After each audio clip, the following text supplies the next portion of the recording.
Have you ever dreamed of being rich and famous? Maybe you have dreamed of following in the footsteps of Elon Musk or Jeff Bezos. Have you ever asked yourself what it took to get there? Well, join Rebecca Davis as she interviews the current rich and famous to discuss what steps were taken on their journeys. Welcome to Big Journeys, Small Steps.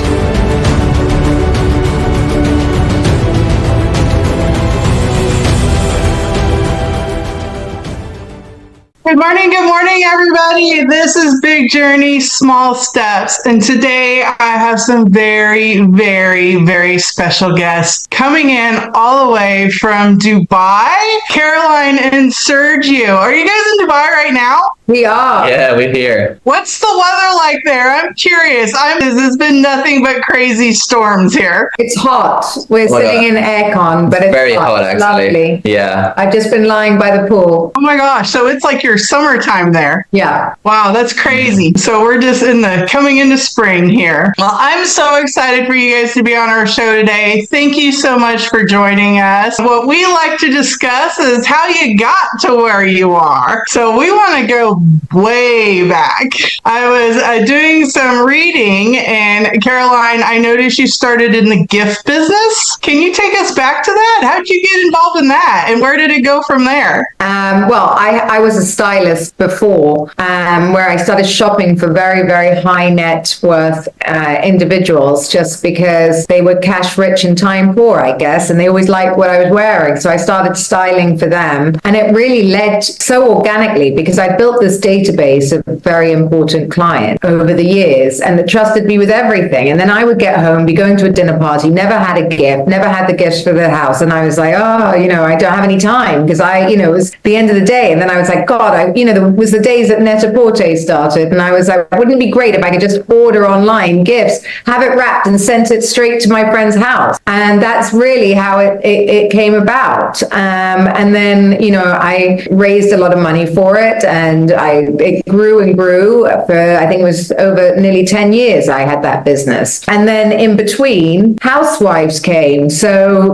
while I was doing that, I was like, how do I grow the business in America? So I was like, okay, you buy a billboard or you go in housewives. So I started doing my first show, which I was on for 4 seasons. And then... How'd come about? Did somebody just walk up to you and be like, you would be great for the show? How'd you go from a gift business to literally being a star, a celebrity? Well, exactly that, because my business was quite big, and we were doing the back end of like some American Express. We were looking after some of the most famous names in the world. So everyone knew who I was in London, and it was called Ladies of London, actually, not Housewives, but it's the same network and producers. And they came to me, they wanted female CEOs, and there weren't a lot of us at that time. I said, absolutely not. I've got way too much to do, and I can't go on a show right now. Then I just made up my mind one day. I was like, oh my God, you know what? I'll just try out. What's the likelihood? I can always say no. I'll do the casting. And then I was the first one they chose. They say no. Well, yeah. I think that you make a good point in that, though. Even though you're unsure what you wanted to do, you still took the risk. You still put yourself out there to see what if. Well, I think with when I was doing it back in the day, there weren't really many reality shows, and there were none in the UK. So, people thought it was like awful to do. And not that people love it that much. I mean, they love to watch it secretly, but they always, poo-poo it. But, when I did it back in the day, my mother was like, oh my God, don't tell your grandmother. She'll have a heart attack and die. Don't tell anyone you're doing this. And it was like a dirty secret. Now, I guess lots of people would like to do it. It's fun, right? And now I think people have got used to it. But back when I did it, it was like shocking. Now, Sergio, as you started your career in football, Americans like to call it soccer, but it's technically football. Yeah. How'd you, take us back, because that probably started when you're an itty bitty kid, right? How'd you know you had this love for it? And then how did you balance, being a kid, growing up, getting trained to actually go on to be a professional football player? Walk us through that. Yeah, so basically, I started playing soccer when I was like literally a baby. Like I was with a soccer ball always since since I was like 1 year old. You know, it was all around the house playing with the ball and everything. It was just literally my best friend. I was just ball. And then I think at the age of 12, my dad was about to send me to San Francisco because he was gonna move there for the company, and we're gonna move the whole family literally to San Francisco to study and live there. And then literally Real Madrid, Nike came first, and then Real Madrid, and then kind of our life kind of plan changed completely because we said, oh my god, it was not in my plan to, you know, like dedicate my life to soccer, but I mean, it's Real Madrid, why, you know, I'm gonna try. And then I tried for a whole year with just under a basic contract, and then, you know, I scored lots of goals and stuff, and then they signed me at 15 years old a professional contract. So everything changed very early stage in life. I kind of had to transition from normal school to a different school, and I didn't really have any childhood. That's why I'm so close to my family, because, you know, I was training the whole day, then I was studying, and then the little time I had left, it was just spending time with my family, you know. My mom, dad, they were always there taking me to the trainings and the game. So, you know, I just didn't have that many friends at the moment. It was just a lot of competition and lots of people around me, but no one really close because everybody wanted to beat you, you know, to become bigger. And then I think, you know, slowly I played for Real Madrid, and then I realized that at some moment in life I was not really happy what I was doing, because, you know, I prioritized other stuff before happiness, and I was just not healthy, not happy, and I went against what everybody told me, which was stay.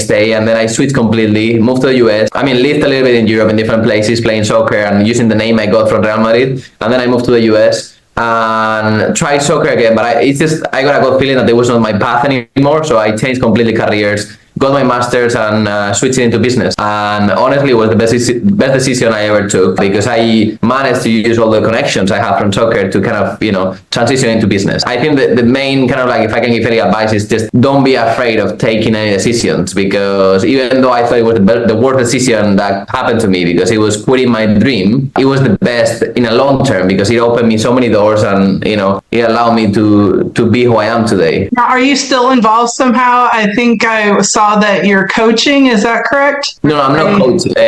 I'm doing some kind of business in the soccer industry, but nothing related to the game itself. You know, it's just something around. But I'm not coaching or anything involved in the soccer. Yeah. This segment of Big Journeys, Small Steps is sponsored by Cannonball Insurance Solutions. KBI specializes in Medicare, individual, and family health insurance plans. Licensed in 47 states, willing to find you the right plan for your budget and your needs.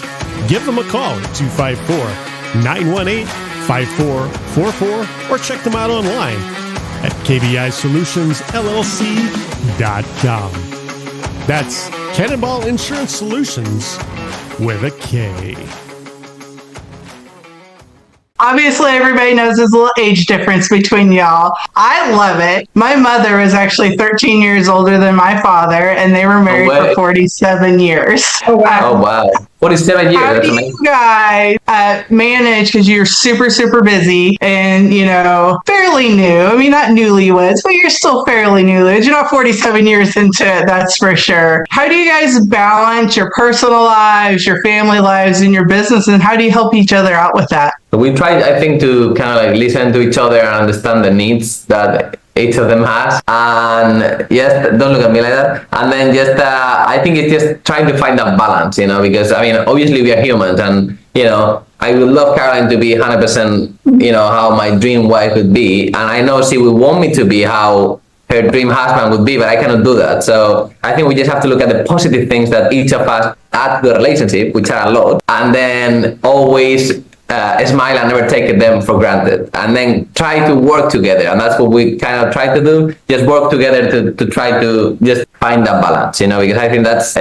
nobody's perfect. It's just trying to, you know, push each other into kind of like growing together, you know, and to try to find time for each other. I think we just travel a lot, you know, we try to just reconnect as soon as we kind of leave, and just, we're together 24/7. We need to try and find also time for other people.